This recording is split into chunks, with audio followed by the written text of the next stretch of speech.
নমস্কার দর্শকরা, খুললাম খুলনাতে আপনাদের সবাইকে স্বাগত জানাচ্ছি। দর্শকরা, বন্যা পরিস্থিতি কিন্তু একটা ভয়াবহ রূপ নেওয়ার পথে আছে এবং মানুষ আতঙ্কিত। আর শিলচর শহরের অবস্থা অত্যন্ত গুরুত্বপূর্ণ, মাফ করবেন, শিলচর শহরের অবস্থা অত্যন্ত বিপজ্জনক। আমি দুটো বিষয় আসছি, তার আগে আমি একটু আপনাদেরকে নিয়ে যাচ্ছি অন্নপূর্ণা ঘাটে বরাক নদীতে।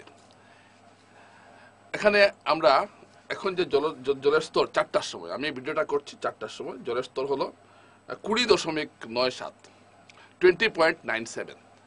এখানে বরাকের বিপদসীমা হলো 19.83, 19.83, অর্থাৎ এখানে বরাক বিপদসীমা থেকে 1 মিটার 14 সেন্টিমিটার উপরে বইছে এবং প্রতি ঘন্টায় 5 সেন্টিমিটার করে জল বাড়ছে। মানে গত 3টার সময় যে রিডিংটা ছিল এখানে জলের স্তর, সেটা থেকে এখন 5 সেন্টিমিটার বেড়েছে।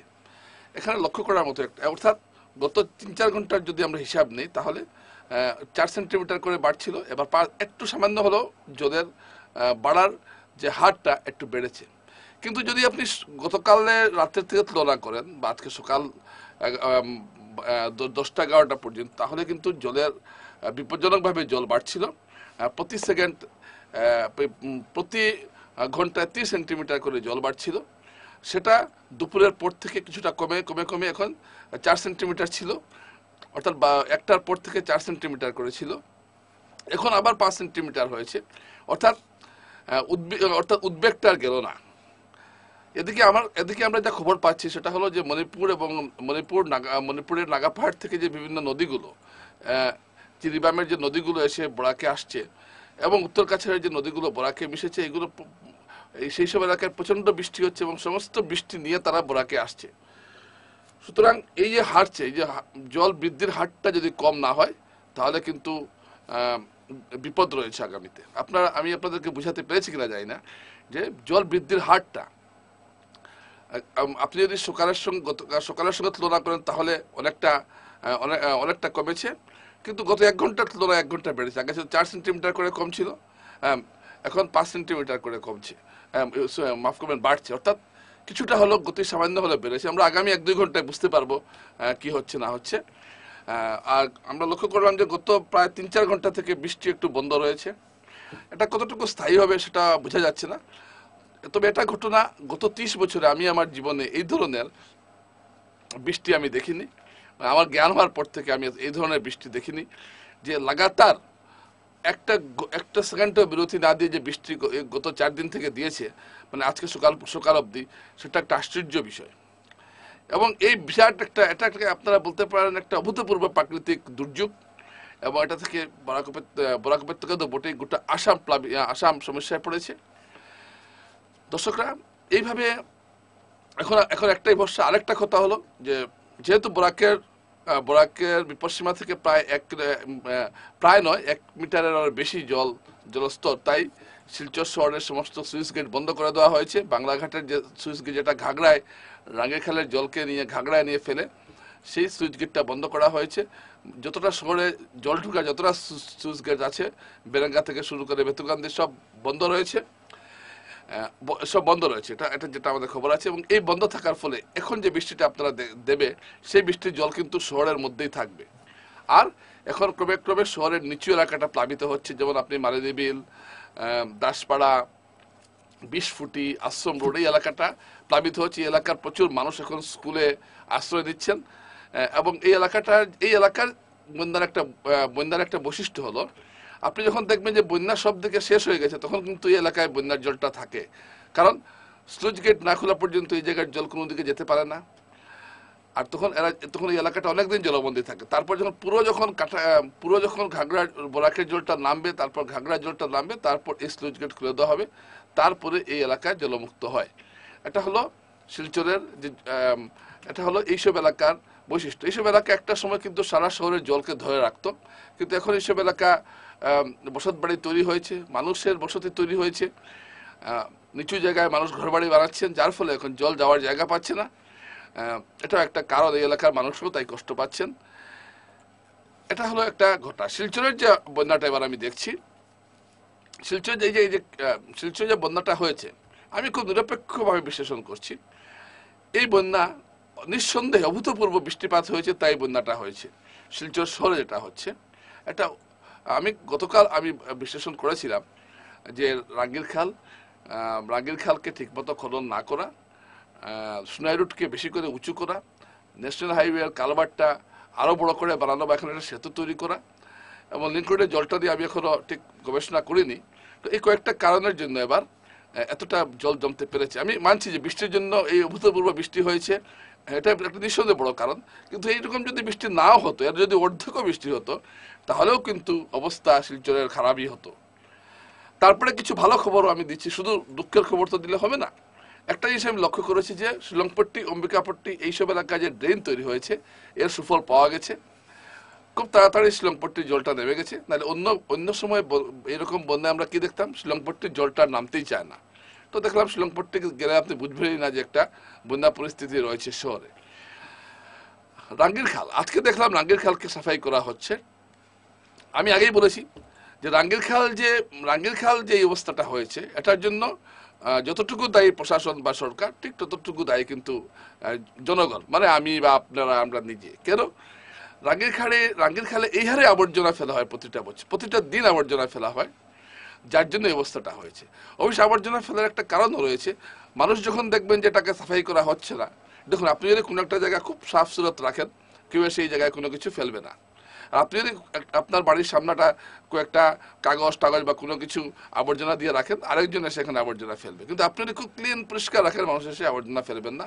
তো সরকারের দুষ্টা হয়েছে এই জায়গায় যে রাঙ্গির খালটাকে পরিষ্কার পরিচ্ছন্ন রাখলে মানুষ আবর্জনা ফেলার সাহস পেত না।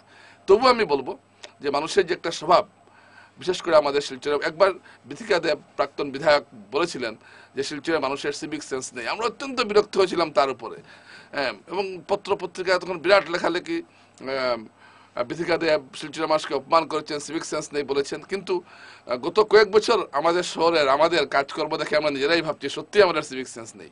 সবগুলো যে আবর্জনাকে আমরা নর্দমায় ফেলতে খুবই আগ্রহী, এবং যার ফলে আজকে শহরটাতে এই অবস্থা হয়েছে। আমি বলছি না যে শুধু, অনেকে আবার আমাকে মিস ইন্টারপ্রিট করবেন না, ভুল বুঝবেন না। আমি কিন্তু যারা দোষী তাদেরকে কিন্তু দোষী ঠিকই করছি, কিন্তু ওদের যদি 60% হয় বা 70% হয়, 40% দোষ কিন্তু আমাদের। আমরা কিন্তু নাগরিক নিয়মগুলো মেনে চলি না। আমি নিজের চোখে দেখেছি রাঙ্গির খালে কি হারে মানুষ আবর্জনা ফেলে, এই বড় বড় বস্তা, কেউ এসে ট্রাক দিয়ে, অটো দিয়ে ফেলে যাচ্ছে এখানে। এই বড় বড় কার্টুন, তারপর থার্মোকল, ভাঙ্গা থার্মোকল, জলের বোতল, এইসব অনেকগুলো এসব ফেলে যায়। তারপর আগেকাল যে সাইডওয়ালটা হয়েছে, সাইডওয়াল করতে গিয়ে বহু জায়গাকে উঁচু করা হয়েছে মাটি কেটে। এইসবের ফলে কি হয়েছে, নদীর জল যাওয়াটা ব্যাঘাত ঘটেছে। সাইডওয়াল করার পাশাপাশি যদি খনন কার্যটা হতো, সাইডওয়ালকে এতটা গুরুত্ব না দিয়ে, সাইডওয়াল নিঃসন্দেহে গুরুত্বপূর্ণ, না হলে খাল বেদখল হয়ে যায়, কিন্তু সাইডওয়ালকে এতটুকু গুরুত্ব না দিয়ে যদি খালটাকে যদি পুরো সাফাই করা হতো, তাহলে কিন্তু একটা বিরাট কাজ হয়ে যেত। এবং এই ভুক্ত মানুষ, তার এত তাড়াতাড়ি এতটা জল জমতো না। জল কিন্তু জমতো, এই যা বৃষ্টি দিয়েছে, কিন্তু এরকম হতো না। আচ্ছা, রাঙ্গির খাল সারা শহরের জলটাকে নিয়ে ঘাগড়াতে ফেলছে। সেই রাঙ্গির খালকে যখন আমরা পুরা ক্লিয়ার বা পরিষ্কার করতে পারবো না, ততক্ষণ পর্যন্ত কিন্তু শিলচরের জমা জল সমস্যার সমাধান হবে না। অনেকগুলো ড্রেন হয়েছে শহরে, কিন্তু আমরা কেন সুফলগুলো পেলাম না? পেলাম না বলবো না, পেয়েছিও। আমরা শিলংপট্টি, অম্বিকাপট্টি এইসব এলাকায় পেয়েছি। অনেক জায়গায় ড্রেনের কাজ পুরো হয়নি। আজকে পাবলিক স্কুলে দেখলাম প্রচণ্ড জল।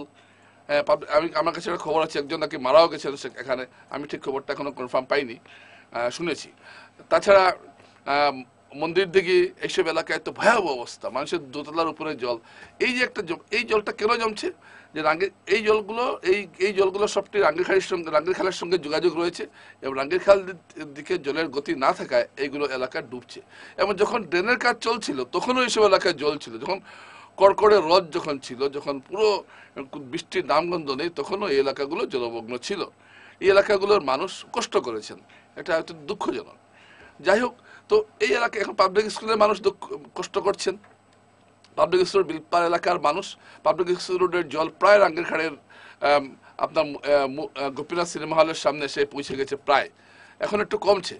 কিন্তু এই যে একটা এখন এই যে এই পরিস্থিতিতে যদি আরও বৃষ্টি দেয়, তাহলে শিলচরের এই যে জলবন্দিটা আরও জল বাড়বে, এবং এর ফলে একটা বিরাট সমস্যা দেখা দেবে। কারণ এই মুহূর্তে সুইচ গেট, বিপদসীমার নিচে জল না যাওয়া অব্দি সুইচ গেট খোলা হবে না, ফলে সমস্যাটা থেকেই গেল। আর হইলো সোনাই রোডের ভয়াবহ অবস্থা। সোনাই রোডে একটা পেট্রোল পাম্প রয়েছে, সেই পেট্রোল পাম্প আগে রাস্তার উপরে, রাস্তার সমান ছিল বা অনেকটা উঁচুই ছিল। এখন কিছু কিছু বুদ্ধিমানরা এমন কাজ করেছেন যে সোনাই রোডের যে মূল জাতীয় সড়ক, যেটা শিলচর ইম্ফল জাতীয় সড়ক, মাফ করবেন শিলচর আইজল জাতীয় সড়ক, সেটাকে এতটাই উঁচু করেছেন যে পাম্প নিচে চলে গেছে এবং পাম্পে জল ঢুকেছে, পাম্প বন্ধ রাখতে হয়েছে। এবং এই এলাকায় যত বাড়িঘর সবটির ভেতরে ভেতরে জল, প্রতিটি গলিতে জল। এই যে মানুষ যে কষ্ট করছেন, হাজার হাজার মানুষ যে কষ্ট করছেন, এই ড্রাইভারটা কে নেবে? হ্যাঁ, আপনারা অনেকে দেখছি, কিছু কিছু লোক বলছেন যে ঐতিহাসিক বর্ষণ দিয়েছে, মানছি। ঐতিহাসিক বর্ষণ দেওয়ার আগে 2-3 ঘন্টার বৃষ্টিতেই তো অবস্থা, এই জায়গার অবস্থা খারাপ হয়ে গেছিল। এখন আর ঐতিহাসিক হোক কি অনৈতিহাসিক হোক কি ভৌগোলিক হোক, এখন যে বৃষ্টিতে জল তো আরো বাড়বে। এবং এর ফলশ্রুতিতে আমরা কি দেখলাম, যে ন্যাশনাল হাইওয়েতে জল হয়েছে, দাস কলোনি, পঞ্চায়েত রোড, এইসব এলাকায় জল হয়েছে, প্রতিটি গলিতে জল। এই যে একটা ভয়াবহ পরিস্থিতি তৈরি হয়েছে। এবং এটা আমি তো মনে করি এই বৃষ্টি কমার সঙ্গে সঙ্গে রাঙ্গির খাল খনন এবং লঙ্গাই খাল, যেটা এই খালের অবস্থা অত্যন্ত শোচনীয়। ন্যাশনাল হাইওয়ের যত আবর্জনা সেই খালে ফেলা হচ্ছে, এবং এই খালে যে কালভার্ট বানানো হয়েছে, কালভার্টটা যতটুকু চওড়া হওয়ার কথা ছিল ততটুকু নয়। এটা তো একটা কারণ, যে কারণের জন্য আপনি দেখবেন সব জায়গায়, প্রায় প্রতিটি জায়গায় আমরা দেখছি যে শিবাজীনগর থেকে শুরু করে সুকান্ত সুমন এইসব এলাকায় জলমগ্ন হয়েছে। তো এই সমস্ত কিছু মিলিয়ে পরিস্থিতি অত্যন্ত ভয়াবহ। আমরা ইটখোলা তো একই অবস্থা, ইটখোলা তো জল বেরোবার ড্রেন হয়েছে, কিন্তু ইটখোলা মানবগ্রামও আমরা দেখলাম একই অবস্থা। তো এই যে শহর জুড়ে যে একটা পরিস্থিতি দেখা দিয়েছে, এখন যদি বৃষ্টি বৃদ্ধি পায় তা আরো পরিস্থিতি ভয়াবহ হবে, এটা বলা রাখে না। দর্শকরা, আমরা আশা করব ওয়েদার যে ফরকাস্টটা পাচ্ছি আবার পূর্বাভাস, তাতে কিন্তু বৃষ্টি আরো বাড়বে। তবে বৃষ্টির তীব্রতাটা কমেছে, এটা মানতে হবে। গত কয়েক ঘন্টা থেকে, 3-4 ঘন্টা থেকে বৃষ্টি কিন্তু হচ্ছে না। এটা কিন্তু একটা, এখন 3-4 ঘন্টা হচ্ছে না দেখে যদি আবার সন্ধ্যার সময় বা রাত্রে যদি আবার হুড়মুড়িয়ে বৃষ্টি আসে, তাহলে কিন্তু পরিস্থিতি আবার ভয়াবহ হতে পারে। তো আমরা আশা করব এবং আমরা প্রার্থনা করব যাতে যাতে বরাক নদী তার রুদ্ররূপ না দেখায়। এবং এই জল নামার সঙ্গে সঙ্গে শিলচর পুরসভা, শিলচরের বিধায়ক এবং প্রত্যেককে, জেলা শাসক প্রত্যেককে অনুরোধ করব যে আপনারা যুদ্ধকালীন যত শ্রমিক লাগুক, যত মেশিন, যত টাকা লাগুক, আপনারা রাঙ্গির খালটাকে পুরোপুরি ক্লিয়ার করুন, যাতে একটু জল দিলে চলে যেতে পারে, কোনো জায়গায় জল আটকা না পড়ে। এবং যাতে কেউ আবর্জনা না ফেলে, তার জন্য রেড অ্যালার্ট জারি করুন এই এলাকায়। ভালো করে প্রচার করুন মাইকে, যে কেউ যাতে নর্দমার মধ্যে আবর্জনা কিছু না ফেলে। একই অবস্থা লঙ্গাই খালও করা উচিত। দর্শকরা, বন্যা পরিস্থিতির আপনাদেরকে একটা চিত্র আমি হাজির করলাম। নমস্কার।